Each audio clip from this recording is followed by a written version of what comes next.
How's it going? My name's Bithma or Stinkfire, whichever one you want to call me. I'm here today to show off my latest version of Chipboard. So in this I've got some new cool features, I've got some new sections, so I've got more chips, I've got more data chips, so you can actually store data now, I've got display chips and control chips. So the first ones I'll show you is the new key chip. So what that is when it's highlighted, if you press any key it'll actually output the result. So hook up the key chip onto the character display, so that displays any number into its character. So we highlight over that. Oh, there we go. So we highlight over that, press any keys, and it sort of outputs, well, it does output the character relating to it. And you'll also notice if I put in a T and then highlight off it, it'll actually reset. So we've also got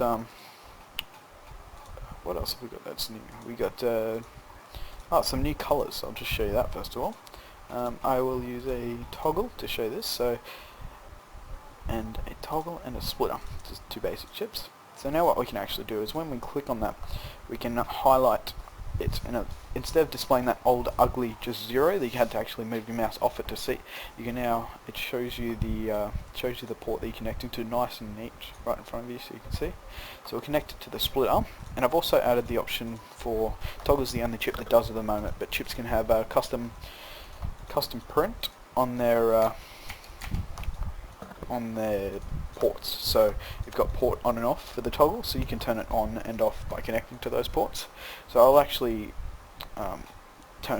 put it off for the switch, and I'll show you why in a second. But if I press shift, it'll actually change how the wire's connecting. So you got just two points at the moment, and of course the default straight to. So I'll make it nice and neat. I'll go like that. There we go.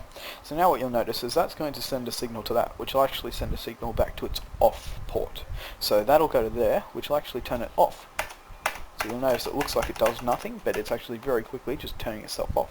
But the beauty of that is it's still sending an on signal through there. So with the switch we can actually do some cool stuff. So I'll show you something that I've worked on before. So I've made this before, so I don't stuff it up for the video. But what I'm going to make is an additive latch using some of the new chips. So we're going to put that to the splitter, and then we're also going to get a edge. So there's a latch and edge. A latch stores any value it's given if it's open, and an edge latch will only store the first value it is given when it's opened. The first new value it's given. So if you give it a 1, if it's got a 1 and you store another 1, it won't work. But if it's got a 1, you open the latch and give it a 5, it'll then change to a 5. But it won't store anything else until it's closed and opened again. So we'll link up this one here to the edge latch on 1. So that means when that button's pressed, I want it to take some value.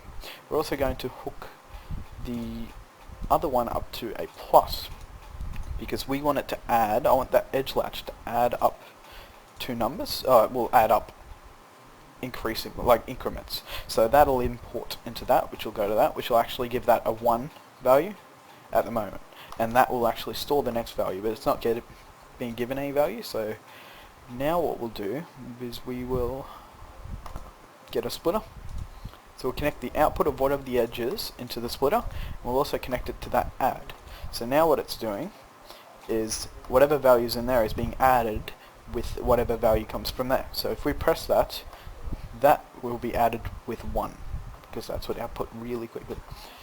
So now what we also want to see what the value that is in the edge latch, so we'll just get a simple integer display, and we'll hook that up. There we go. So it's not storing anything. But now to complete the circuit, all we need to do is hook up the plus into the 0, the edge, and that means that's the value that's going to be stored. So now when we press the button, you'll notice it goes up by 1. And if you hold in, it goes up by heaps. Anyway, that's my video, just displaying us some simple features of my chipboard and this cool little program that I made. If you like it, please like it. Give me any suggestions, comments, criticisms, that sort of stuff. I really appreciate it. Thank you. Bye.